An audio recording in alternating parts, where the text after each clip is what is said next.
এই মাটিত থিয় হৈ আমি প্ৰমাণ কৰিব খুজিছো যে লাচিতৰ তেজ, চিলাৰায় তেজ এতিয়াও আমাৰ বুকুত প্ৰবাহিত হৈ আছে।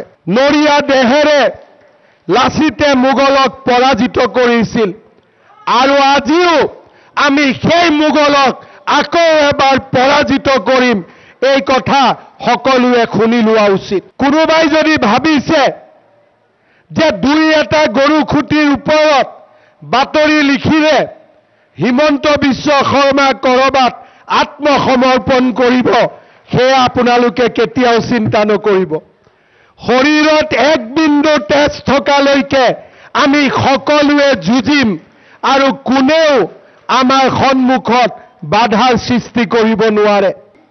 আজি নতুন প্ৰাণ আৰু নতুন তেজেৰে উদ্দীপ্ত এতিয়া আমাৰ সন্মুখত মই প্ৰণাম আৰু শ্ৰদ্ধাৰে কৈছো, এতিয়া আমাৰ সন্মুখত প্ৰতিদিন মই বাদ দিছো হিমালয়ো যদি থিয় হয় হিমালয়কো আমি ভেদ কৰি আগুৱাই যাম, এয়া নিশ্চিত আৰু সকলোৱে এই কথা বুজি লোৱা উচিত। যোনে বুজিব লাগে তেওঁলোকে বুজিছে আৰু যতে আমি কৈছো যে এই মাটি অসমীয়াৰ, তেওঁলোকে আজিকালি নিজে আঁতৰি যোৱাৰ পৰম্পৰাও আৰম্ভ কৰিছে।